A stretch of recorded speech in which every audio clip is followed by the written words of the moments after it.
Jai Gurudev, welcome all. Today we are starting the 5th chapter. This chapter is called Sannyasa Yogam. இப்போ திருப்பி நமக்கு வந்து புதுசா words வருது. நான் சொன்ன அந்த யோகத்தோட டெஃபினிஷன்லாம் நம்ம வந்து அப்பப்போ வந்து ஞாபகப்படுத்திக்கணும். சந்நியாசம்னா போன சாப்டர்லயே என்னன்னு பார்த்தோம். சந்நியாசம் என்பது ஒரு டிரான்ஸ்ஃபர்மேஷன். எதுலேருந்து எதுக்கு டிரான்ஸ்ஃபர்மேஷன்? லௌகீக வாழ்க்கையில இந்த மாயா உலகத்துல இந்த சம்சாரத்துல மாட்டிட்டு இருக்க அது நொந்து நூலா போகக்கூடிய ஒரு நிலையிலிருந்து ஆத்ம ஞானத்தை பிடிச்சிட்டு ஞான மார்க்கத்துக்கு எப்படா போறது அப்படின்னு அந்த ஞான மார்க்கத்தை பத்தி தெரிஞ்சுட்டு வீடு பேற்றை அடைவதற்காக முயற்சி செய்யக்கூடிய ஒரு மாற்றம் சந்நியாசம். அதை யோகமாக செய்வது சந்நியாச யோகம் அப்படின்னு பார்த்தோம்.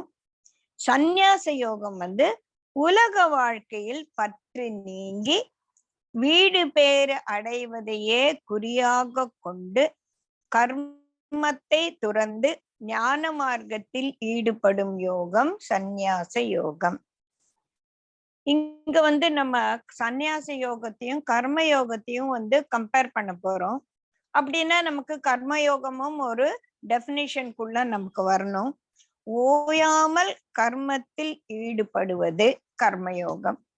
இந்த உடல் பிரகிருதி சம்பந்தப்பட்டது, பிரகிருதி மயமானது. அதனால கர்மம் இந்த உடலுக்கு, இந்த பூத உடலுக்கு, பிரகிருத்தியால் ஆன இந்த உடலுக்கு கர்மம் தப்பாது. வந்து கர்மத்தில் ஒரு மனிதன் பிறந்ததிலிருந்து இறுதி மூச்சு வரை கர்மத்தில் ஈடுபட்டு கொண்டே இருக்க வேண்டும். நான் கர்ம செய்ய மாட்டேன் அப்படின்னு சும்மா உட்கார்ந்தா கூட நமக்குள்ள இந்த உடலுக்குள் பலவிதமான கர்மங்கள் நடந்து கொண்டே இருக்கு. ஆகையால ஐஎம் அட் ஜீரோ கர்மா அப்படின்னா அது வந்து சாத்தியமே கிடையாது அப்படின்னு சொல்லி சொல்றேன். இதுல அப்பப்ப வந்து நம்மள குழப்புற ஒரு வேர்டு வந்து சாங்கிய யோகம். சாங்கியம் என்றால் என்ன அப்படின்னா ஞான விசாரத்தில் ஈடுபடுவது ஞான யோகம். அது வேற இருக்கு. தத்துவ விசாரத்தில் ஈடுபட்டு தத்துவ நூல்களை அறிவதில் ஆர்வத்துடன் ஈடுபடுவது சாங்கிய யோகம். ஆத்ம யோகம்னு கூட அது சொல்லலாம். சரியா? இப்ப இதெல்லாம் வந்து நம்ம இந்த 4 அத்தியாயத்துல திருப்பி வெவ்வேறு கோணங்கள்ல நம்ம பார்த்தாச்சு. அதுதான் பிரச்சனையே. வெவ்வேறு கோணங்களால பார்ப்பதனாலதான் நமக்கு வந்து என்னடா சொல்றாங்க, இப்ப அப்பொன்னு சொல்றாங்க, இப்ப ஒண்ணு சொல்றாங்களே அப்படின்னு சொல்லிட்டு நமக்கு ஒரு குழப்பமா இருக்கு. அதனால்தான் நான் ஒவ்வொரு அத்தியாயத்துக்கு முன்னாலையும் எல்லா யோகத்தையும் ஒரு தடவை நம்ம ரிவைஸ் பண்ண மாதிரி வச்சுட்டாதான் ஃபர்தரா நம்ம பேசக்கூடியதுல வந்து நமக்கு ஒரு புரிதல் உண்டாகும். சரியா? இந்த அத்தியாயம் சந்நியாச யோகம் என்பது அர்ஜுனனுடைய கேள்வியுடன் ஆரம்பிக்கிறது. அர்ஜுனன் என்ன சொல்றான்?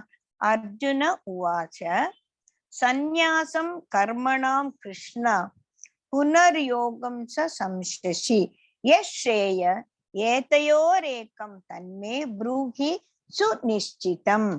கிருஷ்ணா, கர்மணாம் சந்நியாசம் கர்மங்களையும் விட்டு விடுதலையும் மறுபடியும் புனக யோகம் மறுபடியும் கையாளவும் சொல்ற. கிருஷ்ணா, என்ன இப்படி குழப்புற? கர்மணாம் சந்நியாசம் புனக யோகம் கர்மங்களை விட்டு விடுதலையும் மறுபடியும் கர்மங்களை கையாளுதலையும் சொல்கிறீர். இவ்விரண்டினுள் ஏதத் ஸ்ரேயக எது சிறந்தது, சுநிஷ்சிதம் நிச்சயமாக எது நல்லது அப்படின்னு ஏதத் ஏகம் ஒண்ணு சொல்லு. ரெண்டெல்லாம் சொல்லி எனக்கு குழப்பம். எப்ப பார்த்தாலும் பகவான் ரெண்டு சொல்லி பாவம் அர்ஜுனையும் நம்மளையும் கன்ஃபியூஸ் பண்ணிட்டே இருக்காரு இல்லையா? அதனால எவ்ரி டைம் அர்ஜுனன் கேக்குறான், எப்பா எனக்கு இதுனா நான் இப்ப என்ன பண்ணணும் அது மட்டும் சொல்லு அப்படின்னு சொல்லி கேக்குற. கிருஷ்ணா, கர்மத்தை துறக்கவும் பின்பு அதை கையாளவும் சொல்கிறீர். இவ்விரண்டினுள் சிறந்தது எது என்று நிச்சயப்பட்டதை எனக்கு இயம்பவும். அப்படி ஏன் இந்த மாதிரி எனக்கு குழப்பம் ஏற்பட்டது அப்படின்னா, அர்ஜுனனுக்கு மட்டும் குழப்பம் இல்லை, நமக்கு எத்தனை தடவை கேட்டு எத்தனை தடவை படிச்சாலும் நமக்கும் ஒரு குழப்பமா தான் இருக்கு. ஏன் குழப்பம்னா, இங்க கொடுத்துருக்கோம், இந்த புக் வச்சிருக்கோம், உங்களுக்கு தெரியும். 18, 19, 21, 22, 24, 32, 33, 37, 41 இந்த 9 ஸ்லோகங்கள்ல இவர் கர்மத்தை பத்தி வேற வேற வேற வேற விஷயம் எல்லாம் சொல்லியிருக்காரு. அது என்ன சொன்னாருன்னு தெரிஞ்சாதான் ஏன் குழப்பம் வந்ததுன்னு நமக்கு புரியும் இல்லையா. என்ன சொன்னாங்கன்னா, 18வது ஸ்லோகத்துல கர்மம் அகர்மம் சொன்னாங்க. அதை பத்தி ரொம்ப நோண்டி நுங்கடிச்சு ஒரு வழியா புரிஞ்சுட்டு இருக்கோம். அடுத்தது கர்மங்களே ஞானத்தியால் எரிக்கப்பட வேண்டும் அப்படின்னு சொன்னேன். அப்போ கர்மத்தை எதால எரிக்கணுங்கிற, ஞானத்தாலே எரிக்கணுங்கிற. அப்ப நான் ஞான யோகம் பண்ணணுமா? ஒரு கேள்வி. ஆசைகள் அற்று 21வது ஸ்லோகத்துல ஆசையற்று பற்றற்று அடக்கத்துடன் உடலால் வினையாற்றுங்கிற. அங்க என்ன சொன்னாங்க? கர்மங்கள் ஞானத்தியால சுட்டு எரிச்சுதுன்னு சொல்லிட்டீங்க. இங்க என்ன சொன்னீங்க? ஆசை இல்லாம பற்று இல்லாம இந்த உடலால கர்மம் செய்யுன்னு சொல்றீங்க. அது மட்டுமா? தற்செயலாய் கிடைப்பதில் திருப்தி அடைபவனே இருமைகளை வென்றவன் அப்படின்னு சொல்றீங்க. அப்ப தற்செயலா எனக்கு கிடைக்கிறது தான் நான் வாழ்க்கையில வச்சுக்கணும். நானா எதையும் முயற்சி செய்து அடையக்கூடாது. வேலைக்கு போக கூடாது, ஒரு நல்ல வேலைக்கு போகணும்னு நான் நினைக்க கூடாது. எனக்கா ஒரு வேலை அதை நான் செய்யணும். எனக்கா என்ன சாப்பாடு தட்டுல விழுதோ அது சாப்பிடணும், அதை நான் பண்ணலாம். நானா சம்பாதிக்க கூடாது, எனக்கா பணம் வந்தா. இந்த மாதிரி நம்ம புரிஞ்சுட்டோம்னு வச்சுக்கோங்க, பயங்கர கான்ட்ரவர்சி ஆயிடும். இதுவல்ல புரிதல். அது எப்படின்னு சொல்லிட்டு நம்ம போன அந்த ஸ்லோகம் படிக்கும் போது நம்ம விவரிச்சோம். ஆனா அது மனசுல நிக்கலையே. இப்போ அது மறுபடியும் அது வரும்போது நம்ம அது இன்னும் கொஞ்சம் நல்லா பார்க்கலாம். அடுத்தது யாகங்கள்லாம் செஞ்சாதான் கர்ம பலன் ஒட்டாதுங்கிறீங்க. நான் யாகம் செய்யல, அப்ப என்ன பண்றது? அது ஒரு கேள்வி. அப்புறமா என்ன சொன்னீங்க? ஞான யக்ஞம் தான் எல்லா யக்ஞத்தை விட சிறந்ததுன்னு சொன்னீங்க. அப்ப நான் ஞான யோகம் பண்ணணுமா? பாருங்க, மாறி மாறி மாறி ஞான யோகம் பண்ணு, கர்மயோகம் பண்ணு, ஞான யோகம் பண்ணு, கர்மயோகம் பண்ணு அப்படின்னு சொல்லிட்டு திருப்பி திருப்பி வர்றதுனாலதான் நமக்கு ரொம்ப குழப்பமா இருக்கு. கடைசியில என்ன சொல்லி முடிச்சாரு? யோகத்தால் கர்மத்தை விட்டு, ஞானத்தால் ஐயத்தை விட்டு, ஆத்மஸ்வரூபத்தில் நிலை தீரு. நாங்க இது எல்லாத்தையும் விட்டு நீ போயிடு, ஆத்மாக்கே ஓடி போயிடு அப்படின்னு வேற சொன்னா, எப்படி அர்ஜுனன் மாதிரி இருக்க நமக்கெல்லாம் கன்ஃபியூஷன் வராம எப்படி இருக்கும்? குருஜி சொல்வார், பகவத்கீதா ஃபுல் ஆஃப் கான்ட்ரவர்சிஸ். அவர் கான்ட்ரவர்சிஸ் இன் பகவத்கீதான்னு ஒரு புஸ்தகம் சொல்லியிருக்கார். அந்த மாதிரி ஒரு பயங்கரமான கான்ட்ரவர்சிஸ் இங்க இருக்கு. இதெல்லாம் நம்ம எப்படி ஒரு மாதிரி சமப்படுத்தி நம்ம அதை புரிஞ்சுக்க போறோம். அர்ஜுனன் கேட்டாச்சு, நமக்கும் அதே சந்தேகம் வந்தாச்சு. இதுக்கு பகவான் என்ன பதில் சொல்ல போற? ஸ்ரீ பகவான் உவாச்ச சந்நியாசக கர்மயோகः ச உபௌ நிஸ்ரேஷௌ து தயோ கர்ம சந்நியாசாத் கர்மயோக விசிஷ்யதே. இது அதை விட இன்னும் பெரிய குழப்பம். கர்ம சந்நியாசம், கர்மயோகம் ஆகிய இரண்டும் சிறப்பை தரும் எனினும் கர்ம சந்நியாசத்தை விட கர்மயோகமே மேலானது. இப்போ இந்த சந்நியாசம்ன்றது கர்ம சந்நியாசமா நம்ம புரிஞ்சுக்கணும். சந்நியாசம்னு என்ன? நமக்கு புரிஞ்ச மட்டும் ஒரு வேலையிலும் ஈடுபடாமல் இருப்பது. அது சிலருக்கு சில விதமான ஒரு கடமைகள் இருந்து விலகி தனியா இருந்து. ஃபார் எக்ஸாம்பிள், நம்ம எல்லாம் சம்சாரத்துல இருக்கோம். நம்ம இந்த சம்சாரம்ங்கிறதுல இருந்து போய் அடுத்தது வானப்பிரஸ்தம், அப்புறமா சன்னியாச யோகம் தான் எல்லாரோட ஒரு நார்மல் லைஃப் முடியுது. சோ 70 வயசுக்கு மேல இப்ப நாங்க சன்னியாச யோகத்துல இருக்கோம் அப்படின்னா, ஏதோ கிடைக்கிறத சாப்பிடுறோம், இருக்கிறத போட்டுக்கிறோம், இருக்கிற இடத்துல இருக்கிறோம். இதுக்கு மேல ஐ am not going in for procuring more things for me. அதுதான் கிடைப்பதில் சந்தோஷமாக இருப்பது. சரியா? அது எல்லாருக்கும் எல்லா நிலையிலயும் சாத்தியம் அல்ல. சிலருக்கு சில வயசுல சில கடமைகள் முடிந்த அப்புறமா அது சாத்தியம். இது சம்சாரிகளோட கதை. ஆனா ஞானிகள்னு சிலர் இருக்காங்க இல்லையா, அவங்கெல்லாம் சந்நியாச யோகத்தை கடைபிடிப்பவர்கள்.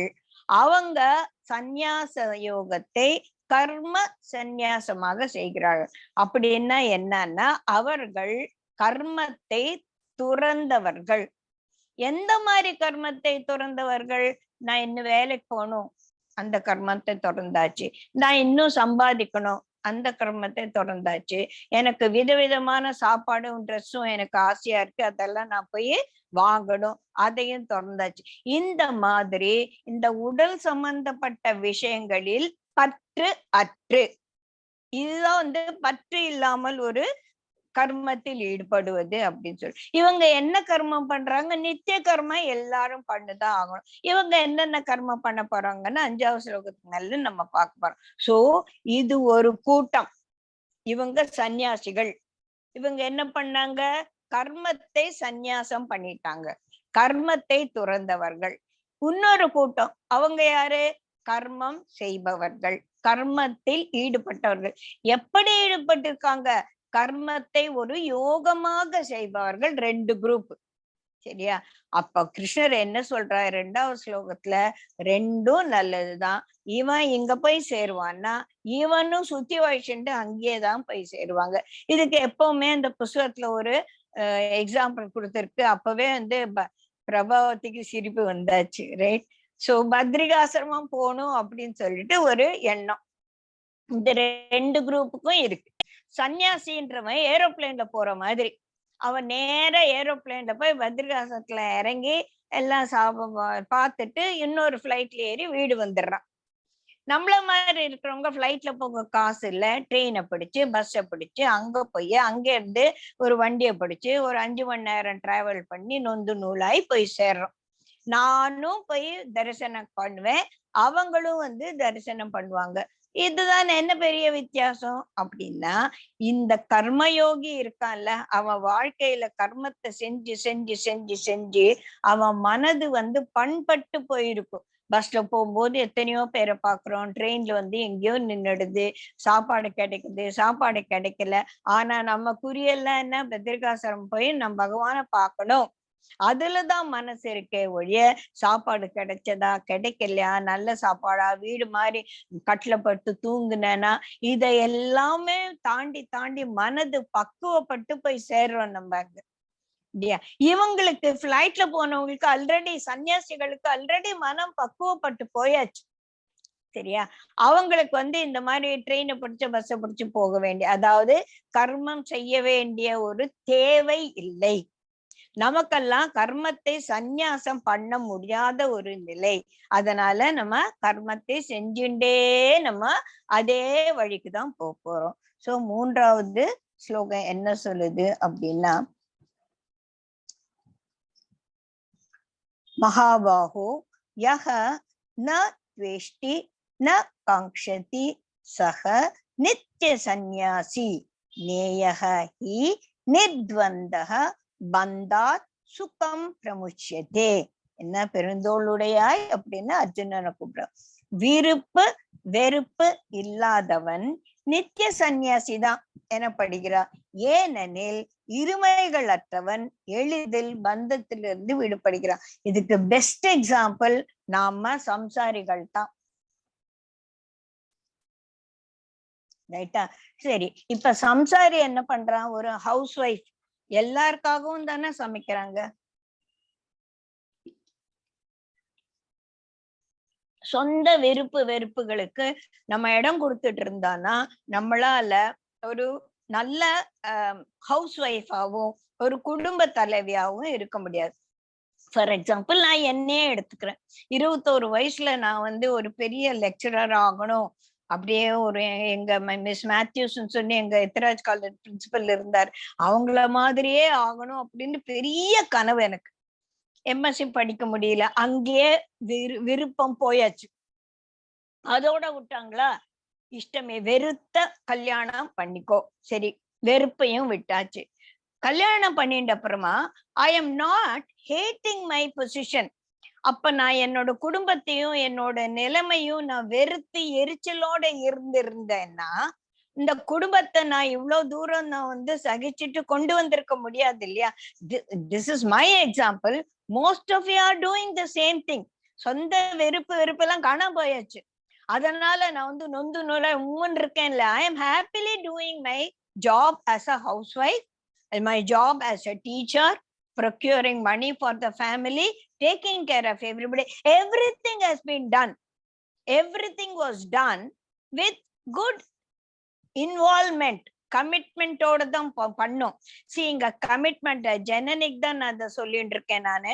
Commitment in the work is different from பற்று இந்த காரியம். புரியுதுங்களா?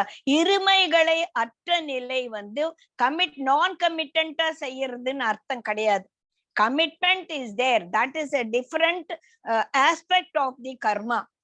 இன்னொரு வந்து பற்று இல்லாமல் கர்மம் செய்து, நான் பற்றோட கர்மம் செஞ்சேனா பற்று இல்லாம கர்மம் செஞ்சேனா அப்படின்னு சொல்லிட்டு நான் தான் சொல்லணும், யாரும் சொல்ல முடியாது இல்ல. சில சமயத்துல பற்றோட செஞ்சிருக்கலாம், சில சமயத்துல பற்றற்று செஞ்சிருக்கலாம், சில சமயத்துல நம்ம என்ன செய்ய ஃபார் எக்ஸாம்பிள் காலையில 7:30 மணிக்குள்ள எல்லாம் செய்யணும் போது நம்ம உப்பு போட்டேனா அப்படியே உப்பு காரம் எல்லாம் நம்மன்னு போட்டுதான் நம்ம செஞ்சுட்டு இருப்போம் இல்லையா?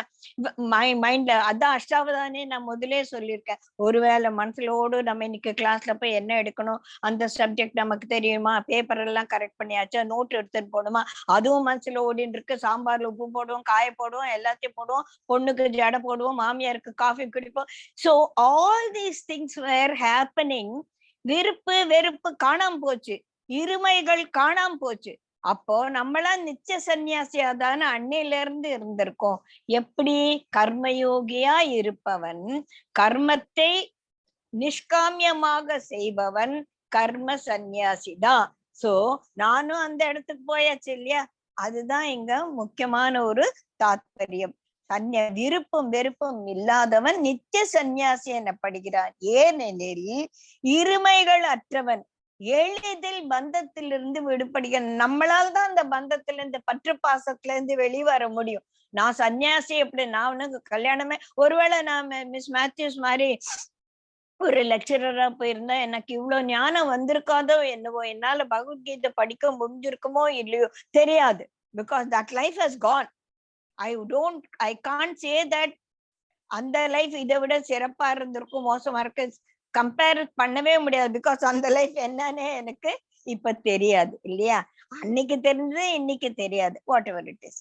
சோ 4வது ஸ்லோகம் இங்க மறுபடியும் 2 பேர் வருது. சாங்கியமும் யோகமும் வெவ்வேறென்று பாலர் பகர்வர், பண்டிதர் அங்கனம் பேசார்.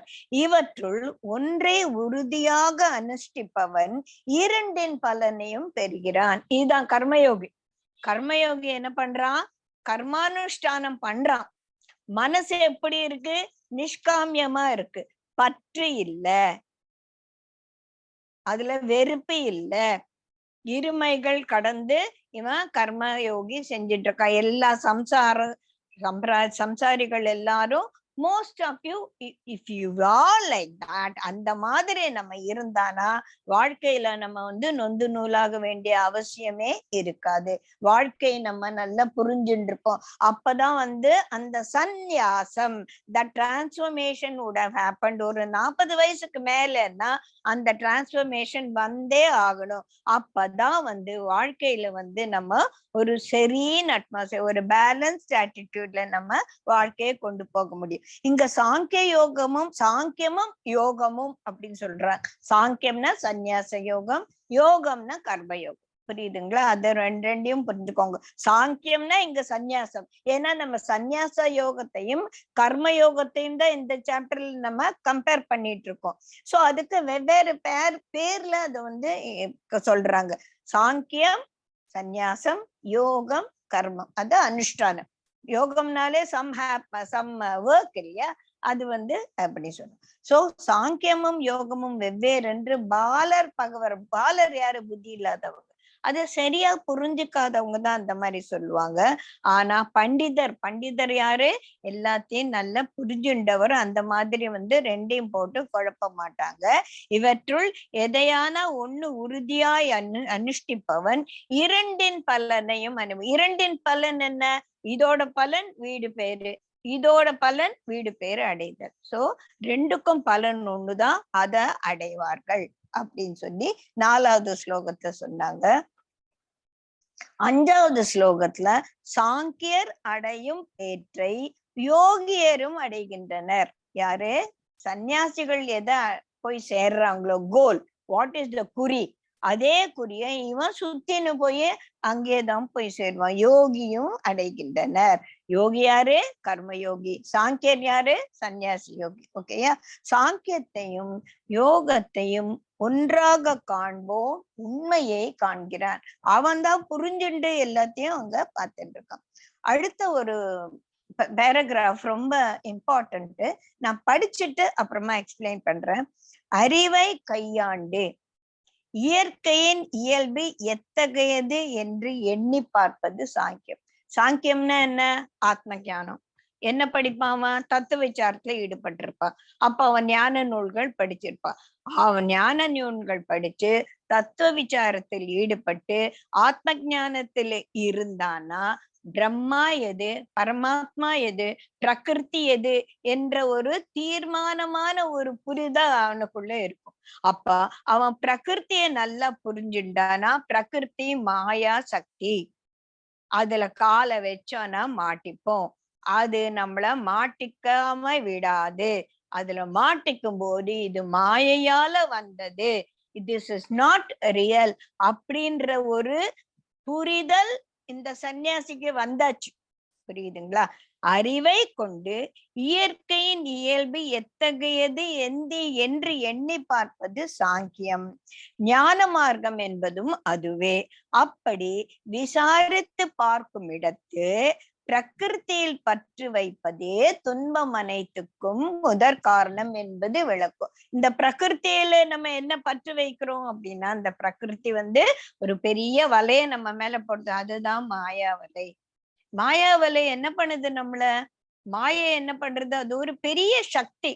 அதுல இருந்து நம்ம தப்பிக்கவே முடியாது. பகவான் கைய பிடிச்சிட்டு, ஒரு குருவோட கைய பிடிச்சிட்டாதான், ஓஹோ இப்ப மாயை என்ன பிடிச்சிட்டு இருக்கு, நான் மாட்டிக்க மாட்டேனாக்கும், ஏன்னா நான் குருவோட இருக்கேனே அப்படின்ற ஒரு தெளிவு வரும்போதுதான் இது மாயையால் ஏற்பட்டது, இதுல இருந்து நான் வெளிவரத்துக்கு எனக்கு ஞான மார்க்கம் ஒண்ணுதான் அப்படின்னு சொல்லிட்டு ஒரு புரிதல் வரும். சோ பிரகிருதி நின்று விலகி முக்தியாக விலகி இருப்பதே முக்தி. அப்போ இந்த மாய வலையில் மாட்டிக்காம இருக்கிறது முக்தி. சரியா? இந்த பம்பாஸ்டிக் வேர்ட்ஸ் எல்லாம் புரியுது. எனக்கு ஒரு சொல்லு, என் வாழ்க்கையில எது மாயை எது முக்தி ஒண்ணுமே புரிய மாட்டேங்கிறது. ரைட்டா? சோ எப்ப பந்த பாசத்துல ஈடுபட்டு பந்த பாசம் நம்ம மனசை பிடிச்சு இழுக்கும் போது, அதுல ஒரு காரியம் செய்யும் போது அந்த காரியம் எப்படி முடியுதோ அந்த ஒரு முடிவை ஏத்துக்க முடியாது. ஏன்னா I didn't want this, I wanted only that அப்படின்ற ஒரு மனசு ஒரு முரட்டுத்தனமா அடம் பிடிக்கிறதுக்கு காரணம் பற்று. புரியுதா? ஓஹோ இது இப்படித்தான், இந்த மாதிரி காரியம் செஞ்சா இந்த மாதிரிதான் போய் முடியும். காஸ் அண்ட் எஃபெக்ட் ரிலேஷன்ஷிப் நமக்கு புரிஞ்சா இந்த every action has a reaction. நான் பக்கத்து வீட்டுக்காரன் மேல லொல்லுன்னா அவன் மறுபடியும் என்னை பார்த்து லொல்லுன்னுவா. அவனை பார்த்த ஹலோ ஹவ் ஆர் யூ அப்படின்னா அவன் ஹாய் மேம் அப்படின்னு நமக்கும் ஒரு நல்ல விதமான ஒரு ஹாய் சொல்லுவான். யாரு சமூகம் ஒரு கண்ணாடி போன்றது அப்படின்னு சொல்லுவோம்ல, நம்ம மூஞ்சை ஈன் காட்டினா கண்ணாடி ஈன் காட்டணும். நான் ஈன் காட்டினாலும் நீ நான் முறைச்சு பார்த்தாலும் நீ ஈன் தான் காட்டணும்னா கண்ணாடி அந்த வேலையை செய்யாது இல்லையா? அதே மாதிரி நான் இப்படிதான் இருப்பேன், சமுதாயம் பூரா என்ன அப்ரிஷியேட் பண்ணணும், என்னை ஏத்துக்கணும்னா அது முடியறது இல்லை. சோ இதுதான் சமுதாயத்துல ஒரு பிரகிருத்தில பற்று வச்சுட்டு நம்ம இருக்கிறது அப்படின்ட்டு. அதனால பற்றை துறந்து காரியத்துல கண்ணும் கருத்துமா இல்லாம இருப்பது அப்படின்னு சொல்லிட்டு அதை யாரும் நம்ம தப்பா புரிஞ்சுக்க கூடாது.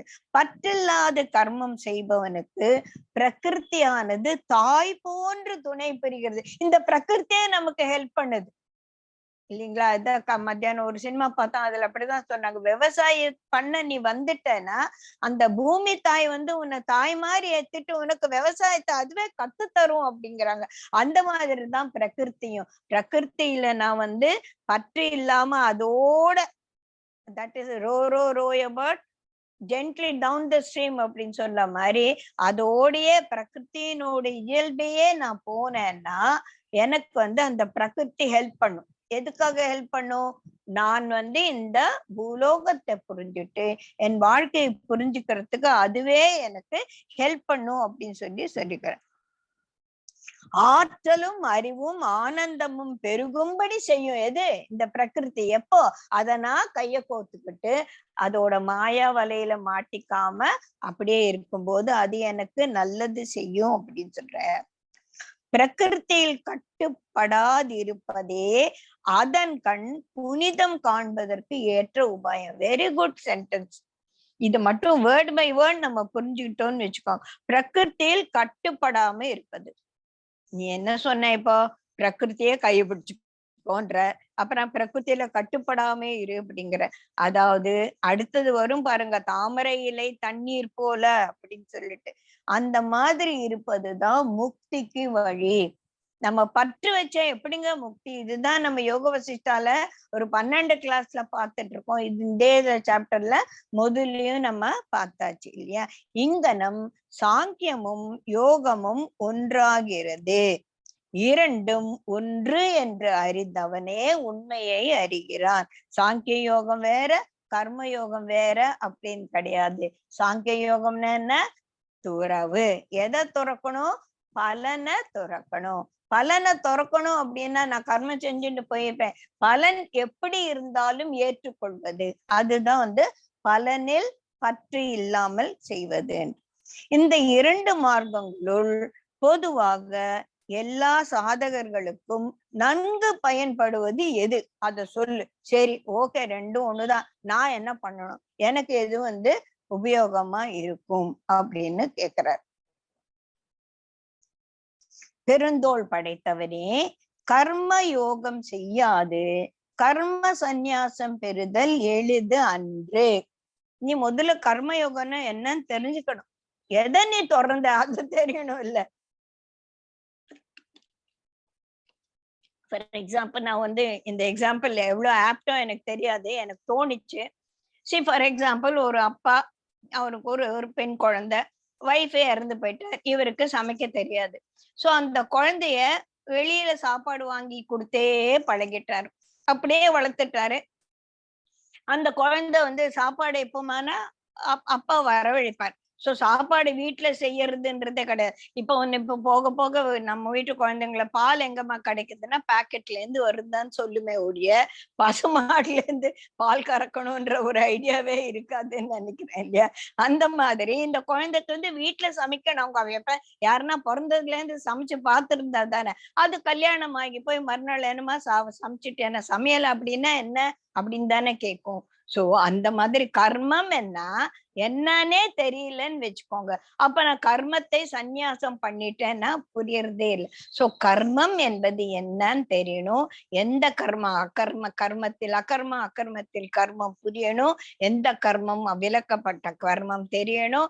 எதை நான் விடாம செய்யணும்னு தெரியும். எந்த கர்மம் என்ன பந்தத்தில் ஈடுபடுத்த, இதெல்லாம் தெரிஞ்ச அப்புறமாதான் அவன் கர்ம சந்நியாசி ஆக முடியும் இல்லையா?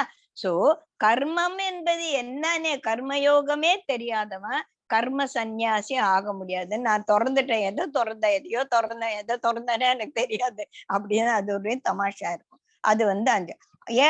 ஏழாவது ரொம்ப முக்கியமானது, கர்ம யோக நிஷ்டன், மனம் தெளிந்தவன், உடலை வென்றவன், இந்திரியங்களை அடக்கியவன், தனதாத்மாவே உயிரனைத்துக்கும் ஆத்மாவென காண்கிறவன். இவன் கர்மம் செய்யினும் கட்டுப்படுவது இல்லை.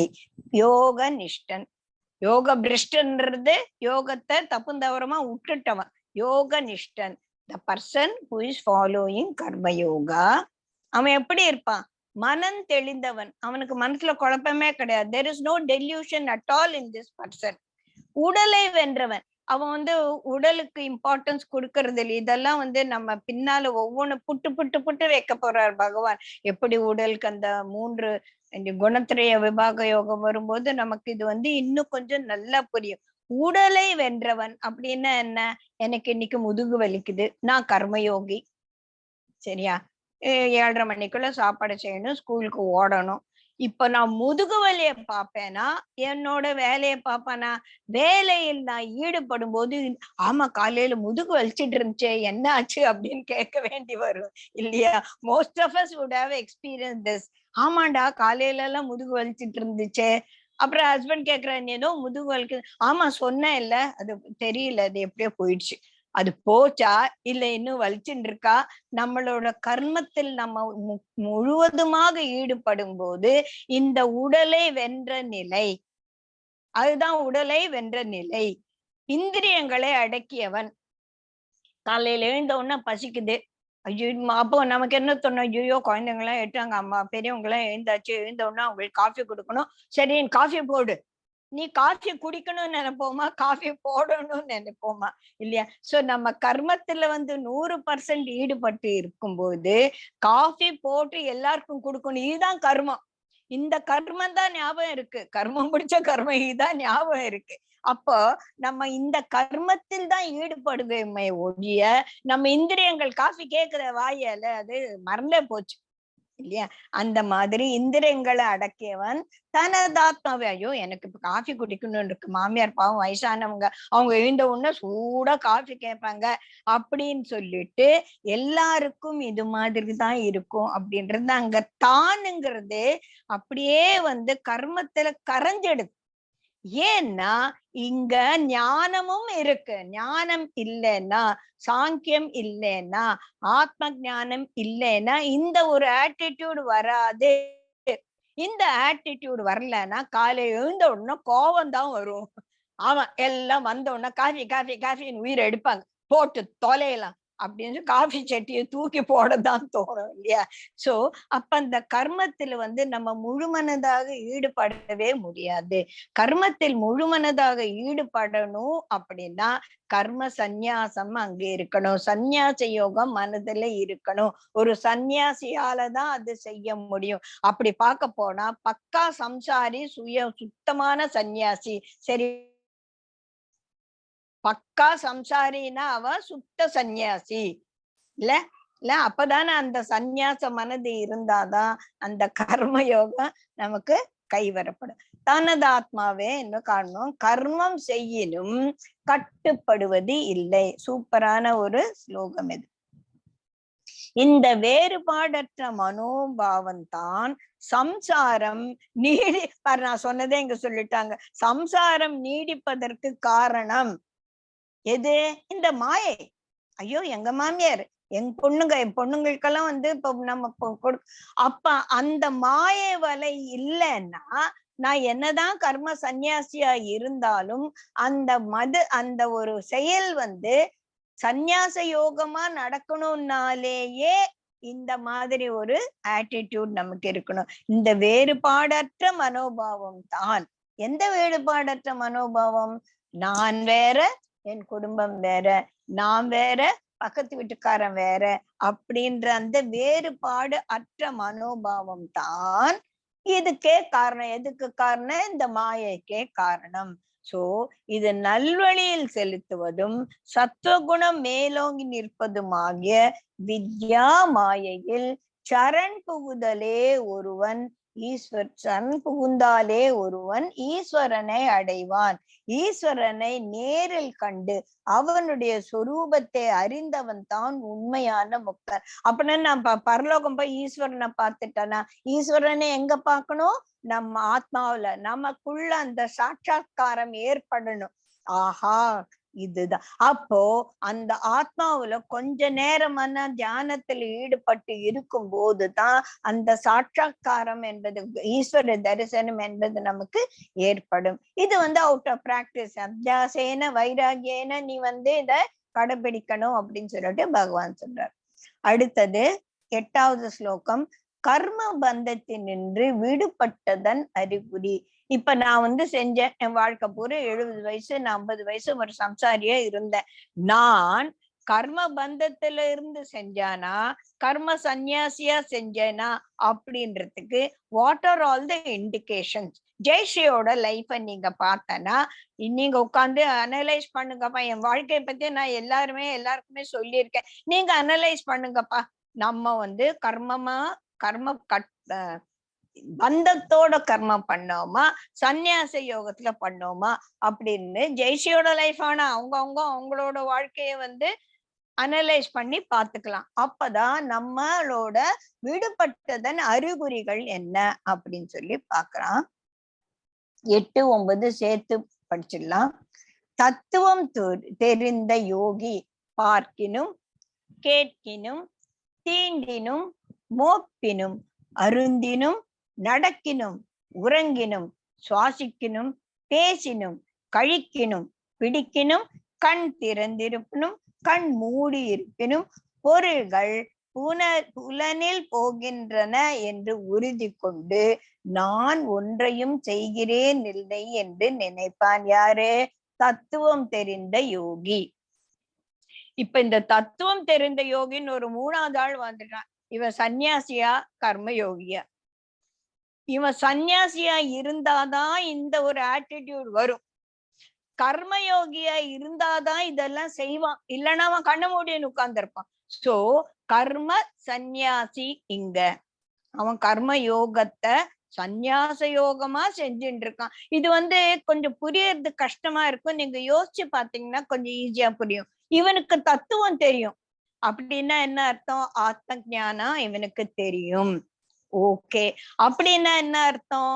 இவனுக்கு பிரகிருத்தியின் நேச்சர் தெரியும், பிரகிருதி எப்பேற்பட்டதுன்றது தெரியும். இவன் பாக்குறான். எதை பாக்குறான்? எல்லாத்தையும் பாக்குறான். பார்ப்பதில் பற்று ஏற்படுவது இல்லை. அப்ப இவன் பாக்குறான் எப்படி? ஒரு யோகி மாதிரி பாக்குறான். கேக்குறான். எப்படி கேக்குறான்? யோகி மாதிரி கேக்குறான். பார்ப்பதில் ஒரு ஈடுபாடு, கேட்பதில் ஒரு மனது ஓடுது, சாப்பிடுவதுல முதல்ல பார்த்தாலே யோகமா சாப்பிடுறது, போகமா சாப்பிடுறது அப்படின்னு சொல்லிட்டு நம்ம பார்த்தோம். சோ இந்த 10 செயல்கள் இங்க என்ன கர்மேந்திரியங்களோட செயல்கள், ஞானேந்திரியங்களோட செயல்கள் லிஸ்ட் போட்டு கொடுத்திருக்காங்க. இதெல்லாம் அவன் செஞ்சாலும் இது பார்க்கும்போது சரி, இந்த பாட்டு திருப்பி கேட்குது. காதுனாலே பாட்டு கேட்கும். இந்த பாட்டு பிடிச்சிருக்கு, இந்த பாட்டு பிடிக்கல அப்படின்னு அங்கேயே அந்த இது வந்துடும். துவந்த முக்தின்றது அங்கேயே ஓடி போச்சு. சரி, கேக்குறோம், அனுபவிக்கிறோம், அதோட போச்சு. அது பின்னால ஓடுறது. குருஜி சொல்வார் இல்லையா, ஓடட்டும், மனசு ஓடட்டும், அத வாழ பிடிச்சு நீ ஓடாத. சோ இதெல்லாம் பண்ணும்போது இந்த ஞானேந்திரியங்கள் கர்மேந்திரியங்கள் அதனோட வேலையை செய்யும். ஏன்னா அது பிரகிருதி சம்பந்தமானது. பிரகிருத்தியில ஈடுபட்டு இருக்கும்போது, கட்டுப்பட்டு இருக்கும்போது, இந்த உடல் பிரகிருதி மயமானதா இருக்கும்போது காதுல பாட்டு பக்கத்து வீட்டுல போட்டா கேட்காம இருக்காது. எனக்கு கேக்குமே. டிவி போட்டு நான் பண்ணிட்டு இருந்தாலும் டிவி போட்டிருக்குன்றது எனக்கு தெரியுமே. சோ இந்த புலன்கள் எல்லாம் அதனுடைய புலன் ஆப்ஜெக்ட்ஸ் மேல போகும்போது அது அப்படிதான் போகும். I know when I have to withdraw them. அந்த ஞானம் இருப்பமா யோகி இது இல்லையா? சோ அவன் எதை செஞ்சாலும் இதெல்லாம் இப்படிதான், காதுனா பாட்டு கேட்கும் அப்படின்னு ஒரு மன உறுதி கொண்டு நான் ஒன்றையும் செய்கிறேன் இல்லை. ஐ am not the doer. இங்க you are doing karma, but you are seeing akarma in the karma. When you are not the doer, when you feel that I am not the doer, இங்க ஐங்கிறது என்ன நான் போன கிளாஸ்ல சொல்லிட்டேன். ஐங்கிறது இங்க ஆத்மா சம்பந்தப்பட்டது. ஆத்மா எதையும் செய்யவில்லை. ஜீவாத்மா இந்த உடலை கொண்டு எல்லா காரியங்களும் ஈடுபடுது. So I am not the டூவருங்கிறது ஐங்கிறது நமக்குள்ள இருக்கிற அந்த ஆத்ம தத்துவம் அப்படின்னு சொல்லிட்டு நம்ம முதலும் புண்ணு. ஆத்மஸ்வரூபத்தில் திளைத்திருப்பவனுக்கு ஞானேந்திரியங்கள், கர்மேந்திரியங்கள், பிராணன் ஆகியவைகளின் செயல்கள் தன்னுடையவைகளாக தென்படாது. இது அந்த எப்படின்னா இந்த ஒரு எக்ஸாம்பிள் சொல்லுவாங்க. மதுரை கோகுலத்திலிருந்து தயிரையும் வெண்ணையும் எடுத்துட்டு போய் அந்த மதுரால அவனுக்கு கம்சனுக்கு கொடுக்கணும், இல்லைன்னா கோச்சுப்பான் இல்லையா. சோ பெண்கள் எல்லாம் என்ன செய்வாங்கன்னு தயிர் குடம் அதெல்லாம் தலையில வச்சுக்கிட்டு போவாங்க. ஒரு ஒரு குடம் மேல ஒரு குடம், ஒரு 5 குடம் இருக்கும். போகும்போது வழியில அவங்க பேசுவாங்க, அவங்களோட ட்ரெஸ்ஸ பத்தியும் பேசுவாங்க, ஃப்ரெண்ட்ஸ் ஜக்கலாமுலான்னு பேசுவாங்க, கல்லு வரும் தாண்டி போவாங்க. ஆனா கவனம் பூரா அந்த தயிர் குடத்துல பேலன்ஸ் பண்ணலதான் இருக்கும். அந்த மாதிரி நம்ம மனது ஆத்மாவில் நிலைத்து நம்ம என்ன வேணா செய்யலாம். நீ சினிமா கூட பார்க்கலாம், என்ன வேணா பண்ணலாம். ஆனா நான் பார்க்கல. I am not seeing this cinema. My eyes are seeing. My mind is interpreting. My ears are listening. Yes, I know. நான் கதையை சொல்லுவேன். ஏன்னா என்னோட புத்தி அந்த சினிமாவை பார்த்துச்சு. ஆனா ஆத்மா இதுல ஈடுபடல. அந்த தயிர் குடத்தை பேலன்ஸ் பண்ணிட்டு போகும்போது அந்த பேலன்ஸ்லயே மனசு உட்கார்ந்து இருக்குல்ல, அந்த மாதிரி ஆத்மாவில் நிலைத்திருக்கும் போது எந்த கர்மம் செஞ்சாலும் அதனுடைய பலாபலன் நம்மள அண்டாது என்பது இந்த 2 ஸ்லோகங்களும் முக்கியமா சொல்லப்பட்டது. அடுத்தது, கர்மத்துக்கும் அவனுக்கும் உள்ள சம்பந்தம் எத்தகையது. சரிப்பா, இந்த ஆத்ம ஞானி எல்லாம் பண்றானா, அவனுக்கும் இந்த கர்மத்துக்கும் எப்படி சம்பந்தம் ஏற்பட்டுச்சு அப்படின்னா, பிரம்மத்தை சார்ந்து பற்றுதலை துறந்து கர்மங்களை செய்கிறவன் நீரில் தாமரை இலை போன்று பாபத்தில் பந்தப்படுவதில்லை. முக்கியமான ஒரு ஸ்லோகம் இது. பத்ம பத்ம ஏவ அப்படின்னு சொல்றான். பத்ம பத்ரன்னா தாமரை இலை. அது தண்ணியில இருந்தா கூட, தண்ணியில அது காத்துல ஒரு சொட்டு தண்ணீர் அத போட்டா கூட அத நினையாது. அந்த தாமரை இலை நினைய ஈரமே ஆகாது. அப்படியே காத்து இன்னொரு காத்துக்கு அது உருண்டு ஓடி போயிடும் இல்லையா. அந்த மாதிரி பற்று நீங்கிய மனது தாமரை இலை தண்ணீர் போல மேல ஒட்டாம இருக்கும். எப்போ பிரம்மத்தை சார்ந்து பற்றுதலை துறந்து கர்மங்களை செய்பவன். பற்றுதலை துறந்துன்னா ஒரு வெறுத்து மனசு பண்றது கிடையாது. பற்றுதல் எது மேல, நான் இந்த காரியம் செய்யறேன், இது நல்லா செய்யறோம், இதோட பலன் எப்படி இருக்கும், பலன் எப்படி இருக்கும், பலன் எப்படி இருக்கும். நான் எல்லாருக்கும் சொல்லி கொடுத்தேன். எல்லாரும் என் கிளாஸ்ல 12F2ல எல்லாருமே 100% வாங்கிடணும் அப்படின்னு நான் முக்கியமான நானே அது ஆகுறது இல்லையா. அது என்ன பண்ணும், என்ன டிஸ்டர்ப் பண்ணும். ஒரு பையன் ஃபெயில் ஆயிட்டானா என்ன கூப்பிட்டு திட்டுவாங்க. அப்ப ஐ எம் நாட் த டூவர்ன்னு சொல்ல முடியாது இல்லையா.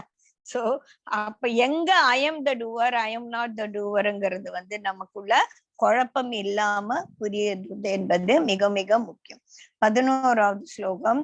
யோகிகள் என்ன வேலை செய்யறாங்களோ அதேதான் சம்சாரியும் செய்யறான்.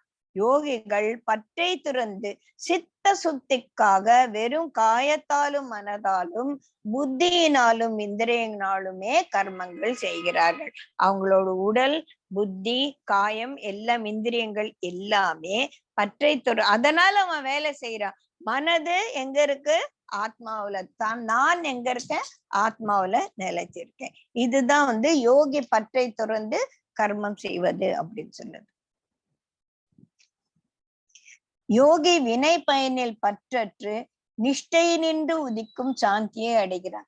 சோ நிஷ்டைன்னா என்ன, தியானம். தியானம் பண்ணும்போது எப்படி இருக்கு, சுகமா இருக்கு, நிம்மதியா இருக்கு, ஒன்னும் இல்ல. நான் I am not there at all. For some moment I am not there. Where I am I don't know. Was I there, I don't know. அந்த மாதிரி ஒரு நிஷ்டை, அந்த மாதிரி ஒரு டீப் மெடிடேஷன்ல எப்படி அவன் சந்தோஷமா இருப்பான், அந்த மாதிரி அவன் பற்றற்று வினைகள் செய்யும் போதும் அதே ஒரு நிஷ்டையிலே இருப்பான். புரியுதா? அதாவது நித்திய சன்னியாசி யாரு, சம்சாரி நித்திய சன்னியாசின்னு சொன்னேன் இல்லையா. அவன் நித்திய சன்னியாசின்னா அப்ப நித்திய யோக நிஷ்டத்தில் தான் அவன் இருப்பான். So always you are centred, always you are peaceful. Whether you are in doing anything or not doing anything, whether you are doing meditation or you are doing karma for all the family or whatever it is, your inner self is always peaceful. அந்த சாந்தியை அவன் பற்றில்லாமல் காரியம் செய்யும் போது அதுல அவன் ஈடுபட்டு இருக்கிறான் அப்படின்னு சொல்லி. ஏன்? அவனுக்கு பயனில் பற்று வைப்பது பந்தப்படுத்தும் என்பது அவனுக்கு தெரிஞ்சிருக்கு. புரியுதுங்களா? யோகி வினை பயனில் பற்றற்று நிஷ்டை நின்று உதிக்கும் சாந்தியை அடைகிறான். யோகம் செய்யாதவன் ஆசைக்கு வசப்பட்டு பயனில் பற்று வைத்து பந்தப்படுகிறான். இதுதான் அங்க வித்தியாசம். அடுத்தது, ஈஸ்வர கிருத்தியம் தன் மூலம் நடைபெறுகிறது என்ற நிஷ்டையில் நிலைத்திருப்பவனது மனப்பான்மை எத்தகையது? அவனோட மனசு எப்படி இருக்கும்னா, தன்னை வசப்படுத்திய தேகியானவன் கர்மங்களை எல்லாம் விவேகத்தால் விலக்கி விட்டு ஒன்றும் செய்யாதும் செய்விக்காதும் நவவாயில் நகரில் இன்புற்று இருப்பான். இந்த உடம்புக்கு 9 துவாரங்கள் இருக்கு அப்படின்னு சொல்றோம் இல்லையா? சோ இந்த 9 துவாரங்கள் இருக்கக்கூடிய ஒரு கோட்டை இது. இந்த கோட்டையில எல்லா இந்திரியங்களும் அந்த கோட்டை கதவை காவல் காக்கக்கூடிய காவலாளிகளாக இருக்காங்க. எதை காவல் காத்துக்கிட்டு இருக்காங்க? அந்த அரசனை. யார் இங்க அரசன்? ஆத்மா.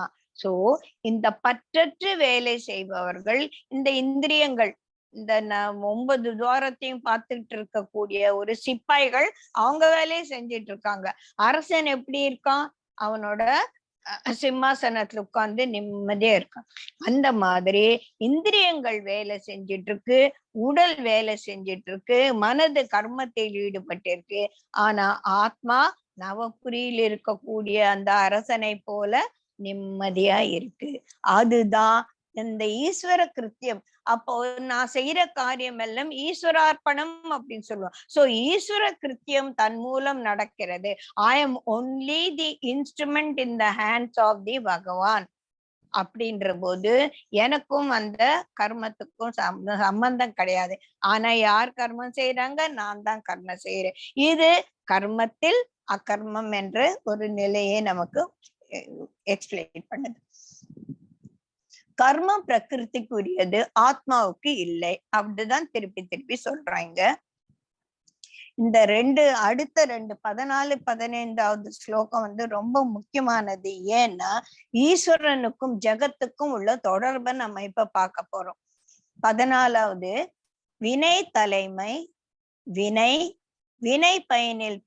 வினை பயனை பெறுதல் ஆகியவைகளை இறைவன் உலகுக்கு உண்டு பண்ணவில்லை. இயற்கையே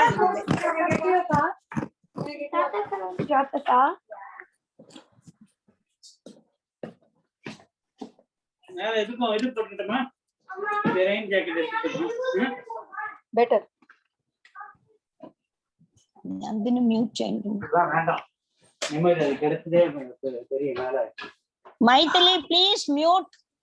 We are in the middle.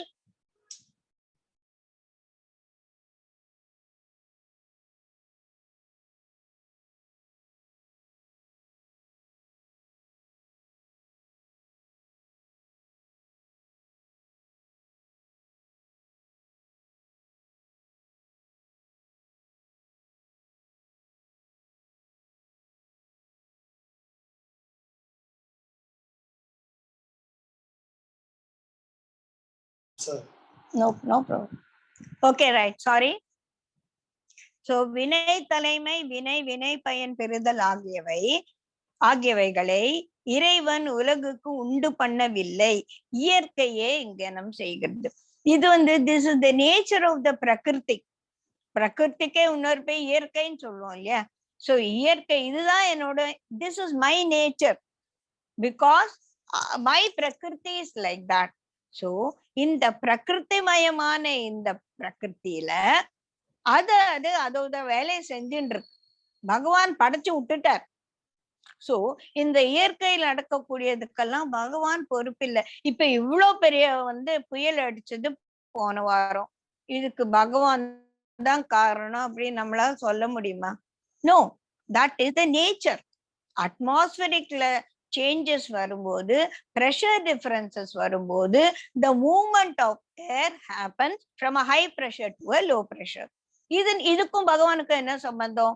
இத பிரகிருதியை படைக்கும் போது air will flow from a higher pressure to a lower pressure. It will spread all over. Water will flow from a higher level to a lower level. Fire will go from a higher level. These are all the nature. Earth cannot move on by itself. இதெல்லாம் nature of all these elements. அதனால அது அப்படி இதுக்கும் பகவானுக்கும் என்ன சம்பந்தம்? ஒரு சம்பந்தமும் கிடையாது. சோ கர்த்தத்துவம் என்பது வினை தலைமை அல்லது செயலுக்கெல்லாம் தானே தலைவன். ஐ எம் த டூவர் அங்கிறது கர்த்தத்துவம் அப்படின்னு சொல்லலாம். சுவாவம் என்பது இயற்கை அல்லது பிரகிருத்தியின் மற்றொரு பெயர். பிரகிருத்தியின் செயல் ஆத்மாவின் செயல் போன்று தென்படுவது அஜ்ஞானத்தால. ஆகையால் அஜ்ஞானத்தில் இருக்கும் ஜீவாத்மா தன்னை கர்த்தாவென்று எண்ணுகின்றான். கர்மத்தை தன்னுடையது என்று எண்ணுகிறவனுக்கு கர்ம பலனை சார்தலும் உண்டு. நான் தானே செஞ்சேன், அப்ப நீ தான் அனுபவிக்கணும். புரியுதுங்களா? ரைட்டா?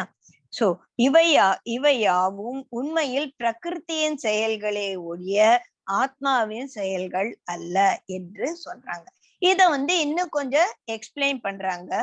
யாருடைய பாவ புண்ணியத்தையுமே பரமாத்மா பொருட்படுத்த. நீ பாவியா இருந்துக்கோ, நீ புண்ணியவானா இருந்துக்கோ, நீ பாவத்தையும் புண்ணியத்தையும் நீ தான் அனுபவிக்க போற. பிராரப்தம் முடியற மட்டும் இதே வேலை செஞ்சுட்டு இதே மாதிரி பண்ணிடுற, அவ்வளவுதான். இதுக்கும் பரமாத்மாவுக்கும் எந்த சம்பந்தமும் கிடையாது. நீ பாவியா இருந்துக்கோ, புண்ணியவானா இருந்துக்கோ. நீ பாவம் செஞ்ச இப்படி போவ, புண்ணியம் செஞ்ச அது அனுபவிப்ப, இவ்வளவுதான். இது பிரகிருத்தியோட நேச்சர்.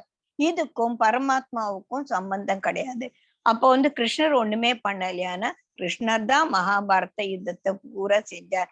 இங்கதான் இந்த பரமாத்மாவுக்கும் இதற்கும் சம்பந்தம் இல்லை அப்படின்னு பார்க்கும்போது பரமாத்மாவை கிருஷ்ணராகவோ ராமராகவோ நம்ம பார்க்க கூடாது. கிருஷ்ணராகவும் ராமராகவும் பார்க்கும்போது அவர்கள் அவதார புருஷர்கள். பரமாத்மா என்பது அவதார புருஷர்களை தாண்டிய ஒரு ஈஸ்வர தத்துவம். அப்படி எடுத்துட்டாதான் நமக்கு இந்த ஒரு பாயிண்ட் புரியும், இல்லைன்னா புரியாது. சோ இங்க பிரம்மத்தை பரமாத்மாவை நிர்குண பிரம்மமாக பார்க்கணும். அதுக்கு குவாலிட்டிஸ் கிடையாது. அது பரிபூரணன், நித்திய ஹாப்பினஸ்ல இருக்கிறவர்.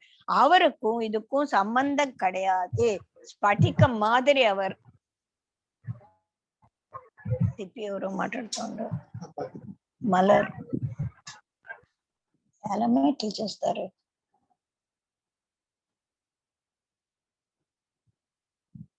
ఇంకొత్తరు మ్యూట్ చేశాను.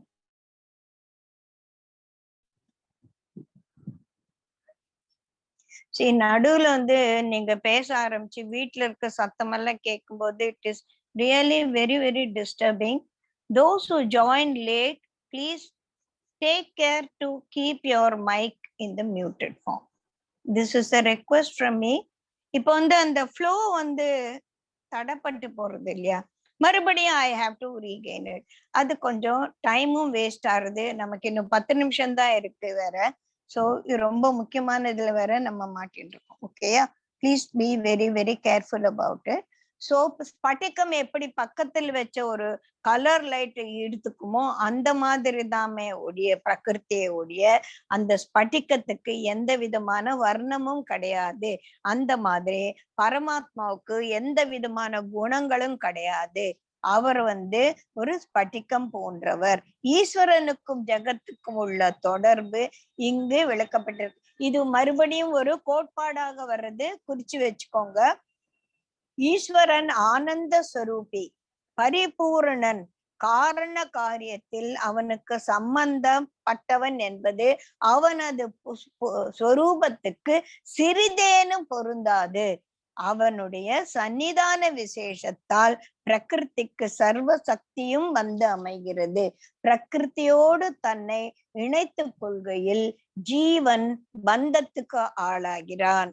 யாரே நமக்குள்ள இருக்க இந்த ஜீவாத்மா பிரகிருதி நின்று தன்னை விலக்கிக் கொள்ளுகையில் அவன் விடுதலை அடைகிறான் என்பதுதான் வேதாந்த சாரம் இந்த கோட்பாட்டில் அரங்கி உள்ளது. இந்த கோட்பாடு எந்த கோட்பாடு? எப்பெல்லாம் ஜீவாத்மா தன்னை பிரகிருதி சம்பந்தத்திலிருந்து விலக்கி கொண்டு, ஜீவாத்மா நடுவுல இருக்கு, இந்த பக்கம் பரமாத்மா, அத சுத்தி ஜீவாத்மா, அத சுத்தி பிரகிருதி மயமான இந்த உடல். இந்த ஜீவாத்மா பிரகிருதி மயமான இந்த உடல் சார்ந்து இருக்கும் போது பந்தம், ஈடுபாடு, அட்டாச்மெண்ட் எல்லாம் வருது. அதை விட்டுட்டு இந்த உடல் கர்மம் செய்யும் போது பார்க்கணும் கேட்கணும் எல்லாம் இந்த உடல் செஞ்சிட்டு இருக்குல்ல, கர்மேந்திரியங்கள் ஞானேந்திரியங்கள் அதனுடைய செயல்ல ஈடுபட்டு இருக்கும் போது ஜீவாத்மா தன்னை இந்த பரமாத்மாவுடன் சம்பந்தப்படுத்தி வைக்கும் போது பந்தத்திலிருந்து விடுபடுக. இததான் வேதங்களுடைய சாராம்சம். இததான் இந்த 2 ஸ்லோகங்களும் விளக்கிச்சு அப்படின்னு சொல்லி புரியணும்னு நினைக்கிறேன். புரியலன்னா இதுக்கப்புறமா கேளுங்க, we will explain it again. சர்வேஸ்வரன் ஜீவர்களுடைய பாவ புண்ணியங்களை கணக்கில் எடுத்துக்கொள்வது இல்லை என்றால் ஜீவர்கள் பாவத்தை நீக்கி புண்ணியத்தை செய்ய வேண்டும் என்று எதற்காக வற்புறுத்துகிறார்கள்? நீ நல்லது செய்ய சொல்ற, நீ நல்லது செஞ்சாலும் நீ அல்லாதது செஞ்சாலும் பரமாத்மாவுக்கு ஒரு சம்பந்தமும் இல்லைன்னு சொல்லிட்டீங்க. அப்ப ஏன் நல்லது செய்ய சொல்றீங்க அப்படின்னா அதுக்கு விடை வருகிறது அப்படின்னு சொல்றாங்க.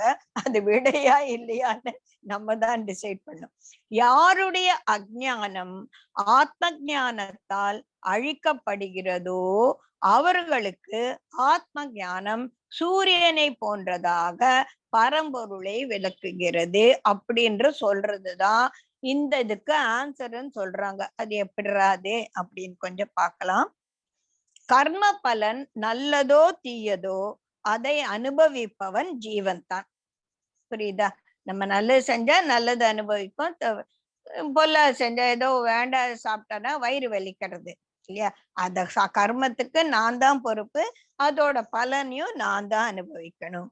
உள்ளிருக்கும் ஆத்ம தத்துவத்துக்கும் நான் சாப்பிட்ட சாப்பாட்டுக்கும் எந்த சம்பந்தமும் கிடையாது. அது அதுல கட்டுப்படுவதே கிடையாது. உனக்கு வயிற்று வலி வந்தாலும் ஆத்மா அப்படிதான் இருக்கு. சோ இந்த கர்மம் செய்த உடல் தான் போகி, ஆத்மா யோகி. இந்த போகத்தை அனுபவிக்க நல்லதோ கெட்டதோ அனுபவிப்பது இந்த உடல் தான். அதில் ஆத்மா இதுல கட்டுப்படுவது இல்லை. ஏனெனும் தீய செயல், அப்ப நீ ஆத்மா இரு, நீ அங்கே இரு, நான் என்ன வேணா செஞ்சுன்னு போறேன் அப்படின்னா தீய செயல்கள் செய்யும் போது இந்த ஆத்மா எப்பேற்பட்டது? பரிசுத்தமானது, அதுக்கு அழுக்க பிடிக்காது, அதோட ஒரு சம்பந்தப்பட்டது இந்த ஜீவாத்மா. அப்ப இந்த ஜீவாத்மா 2 பக்கமும் பாட்டு தடுமாறுறது. நான் இப்படி போறதா, நான் இப்படி போறதா. So now there is a choice for the ஜீவாத்மா to get involved with the Paramatma and be ஆத்மஸ்வரூபத்தில் நிலைச்சிருக்கலாம். இல்லைன்னா பிரகிருதி சம்பந்தமானதோட போய் அதோட பலாபலனை அனுபவிக்கலாம். இருக்கு 2 சாய்ஸ் இருக்கு இல்லையா? அப்போ அந்த ஜீவாத்மாவுக்கு அந்த சுத்த சைத்தன்யமான ஒரு சொரூபம் கொஞ்சம் இருக்கிறதுனால ஒரு வார்னிங் வருது. இது தப்பு இல்லையா? இது அதர்மமான காரியம் இல்லையா? இத செய்யலாமா அப்படின்னு ஒரு குரலி சொல்லுது அப்படின்னு சொல்லுவாள்ல, ஆத்ம குரு பண்ணிட்டு இருக்கான்னு சொல்லுவோம் இல்லையா? அது I am not going to listen to it, I shut up அப்படின்னு அந்த சைலன்ஸ் பண்ணிட்டு நம்ம காரியம் செய்யும் போது அதோட பலனை வாங்கி கட்டிக்கணும் தான் இல்லையா? ஆனா அத நம்ம கேட்டோம்னு வச்சுக்கோங்களேன், நம்ம வாழ்க்கையில தப்பே நடக்காது. அப்போ இந்த ஞானம் எப்ப வரும்? அஜ்ஞானத்தால கம்ப்ளீட்டா டார்க்கா ஆயிட்டு இருக்கு எது? ஜீவாத்மா. அதுக்கு ஆத்மா என்ற டார்ச் அடிக்கும் போது ஓஹோ இந்த இருட்டுல தப்பு செஞ்சிட்டேன் நானு அப்படின்னு சொல்லிட்டு ஒரு ஞானம் வரும். இந்த ஞானம் வருவதற்காகத்தான் ஜீவாத்மா எதோட சேரணும்? இந்த நடுவுல இருக்கு. பரமாத்மாவோட சேர்ந்து சுத்த சைத்தன்யமா ஆக போறியா, பிரகிருதியோட செஞ்சு கர்மத்தை இன்னும் கூட்டிக்க போறியா அப்படின்னு சொல்லி. சோ உள்ளிருக்கும் ஜீவனுக்கு ஆத்ம தத்துவம் அதில் கட்டுப்படுவது இல்லை. எப்போ? இது தரிகட்டு ஓடும் போது. ஏனெனும் தீய செயல் செய்யும் பொழுது ஒரு தந்தையை போல வார்னிங் கொடுக்குது, தந்தையை போல உள்மனம் எச்சரிக்கிறது. அது அஞ்ஞானிக்கு கேட்பது இல்லை. ஆத்ம ஞானம் அதை உணர வைக்கிறது. ஞானத்தால் அதை அறிந்து தீய செயல் ஒதுக்கப்பட்டால் அப்ப தந்தை என்ன பண்ணா, அப்பா பையன் ரொம்ப நல்ல வேலை செஞ்சான் அப்படின்னு ஒரு தந்தையை போல் ஆத்ம திருப்தி ஜீவன் அடைகிறது. இதுதான் இந்த ஆன்சரோட விளக்கம் அப்படின்னு சொல்லி நான் சொன்னேன். கேள்வி என்ன, நான் பாவம் புண்ணியம் செஞ்சாலும் பரமாத்மாவுக்கு அதுக்கும் சம்பந்தம் இல்லைன்னு சொல்லிட்டீங்க. அப்போ நான் என்னை ஏன் புண்ணியம் செய்யணும்னு சொல்ற அப்படின்னா, நீ அஜ்ஞானத்துல இருக்கும்போது ஆத்ம ஞானம் உனக்கு அழிஞ்சு போயிடுறது. அப்படி இருக்கும்போது உனக்கு நல்லது எது கெட்டது எதுன்னு தெரியறது இல்ல. ஆனா ஞானம் என்ற ஒரு சூரியன் வரும்போது அந்த அஜ்ஞானம் இருக்காது. அப்போ நல்லது எது கெட்டது எதுன்னு உனக்கு தெரிய வரும்போது நீ புண்ணிய பாவங்கள்ல எதை செய்யணும்னு நீயே டிசைட் பண்ணிக்கலாம் அப்படின்னு சொல்லி சொல்றாங்க. புரியுதுங்களா? இதுதான் இங்க ரொம்ப முக்கியமான ஒரு ஸ்டேட்மெண்ட். அடுத்தது, பிரம்மத்தில் புத்தியை வைப்பவர் அதுவே தாமா இருப்பர், அதிலேயே உறுதியாக இருப்பர், அதையே புகலிடமாக கொள்வர், ஞானத்தால் பாபங்களை போக்கடிப்பவர், பின்பு பிறப்பது இல்லை. சோ பிரம்மத்தில் நிலைத்திருந்தா அந்த பிரம்மமாகவே நம்ம ஆயிடும் போது அதுவே புகலிடம், அதுவே சாஸ்வதம், அதுதான் நான் அப்படின்ற ஒரு நிலைமை வரும்போது நமக்கு அந்த யோக நிஷ்டனுடைய அந்த நித்திய சந்தோஷம்ன்றது நமக்கு கிடைக்கிறது. தெரியுதுங்களா? அடுத்தது, முக்தி அடைந்தவன் அறிகுறியை இவ்வுலகில் உடலோடு கூடி இருக்கும் போதே எப்படி தெரியுது? இவன் முக்தி அடைஞ்சிட்டான், இவன் இன்னும் நாட் வெல் குக்டு கேக் அப்படின்னு சொல்லிட்டு குருஜி சொல்லுவார் இல்லையா? அந்த மாதிரி இருக்கும்போது எப்படி அதை நம்ம தெரிஞ்சுக்கணும் அப்படின்னா, இது ரொம்ப அழகான ஒரு சூத்திரம். வித்யா வினய சம்பன்னே பிராமணே கவி அஸ்தினி சுனிச்சைவ ஸ்வபாகே ச பண்டிதா சமதர்சனக. பண்டிதர் யாரு? எதையும் சமதர்சன வித்யா வினய கல்வியும் பணிவும் இருக்கவன் வித்யா வினய சம்பன்னே. அவனுக்கு வித்யா கல்வியால அவனுக்கு என்ன கிடைஞ்சிருக்கு? வெறும் ஒரு பணிவு வந்திருக்கு. அவனுக்கு கல்வி ஞானத்தோட பணிவும் வந்திருக்கு. அவனுக்கு எதுவுமே எல்லாமே சமம். எதெல்லாம் சமம் அப்படின்னா கவி. கவின்னா ஒரு பசுக்கு கவியானா இது மிருகங்களோட மொத்த பேரும் சொல்லலாம். கவி, ஹஸ்தினி யானைகள், சுனிச்சைவ ஸ்வபாகே நாயை தானே சமைத்து சாப்பிடக்கூடிய ஒரு சண்டாளனுக்கும் வித்தியாசம் தெரிவதில்லை. யாருக்கெல்லாம் வித்தியாசம் தெரிவதில்லை? பிராமணன் அவனுக்கும் சரி, பசு பட்சிகளுக்கும் சரி, யானையாக இருந்தாலும் சரி, இல்ல நாயை சமைச்சு தின்னக்கூடிய ஒரு சண்டாளனாக இருந்தாலும் இவங்க எல்லாருமே அவனுக்கு ஒரே மாதிரியாக இருப்பாங்க. யாருக்கு? இந்த உடலில் இருக்கும் பொழுதே முக்தி அடைந்தவன் ஜீவன் முக்தன். ஜீவன் முக்தனுக்கு எல்லாமே சமமாக இருக்கும் அப்படின்னு சொல்லி. சோ இவன் எப்படி 19வது ஸ்லோகத்தோட நம்ம நிறுத்திக்கலாம். மனதை சமநிலையில் உறுதிப்படுத்தியவர்களால் இம்மையிலேயே இயற்கை வெல்லப்படுகிறது. பிரம்மம் சமநிலையை உடையது, தோஷமற்றது. ஆகையால் அவர்கள் பிரம்மத்தில் நிலைத்திருக்கிறார்கள் என்பது நமக்கு புரியுது. சோ இப்ப 10 மணி ஆயிடுச்சு. இதுக்கு மேல பேசினா எல்லாருக்கும் கேட்டுட்டே தூங்கிடுவாங்க. 29 ஸ்லோகம் தான் இந்த சாப்டர்ல. முடிச்சிடலான்னு நினைச்சேன், ஆனா ரொம்ப அடிச்சு தாண்டலாம் நல்லா இருக்காது. அடுத்த கிளாஸ்ல இந்த 9 ஸ்லோகத்தை பார்த்துட்டு அப்புறமா அடுத்த தியான யோகம் பார்க்கலாம். ஜெய் குருதேவ். ஜெய் குருதேவ். ரொம்ப sorry Jayashree, I have come to Canada. ஏதோ சம் கன்ஃபியூஷன்ல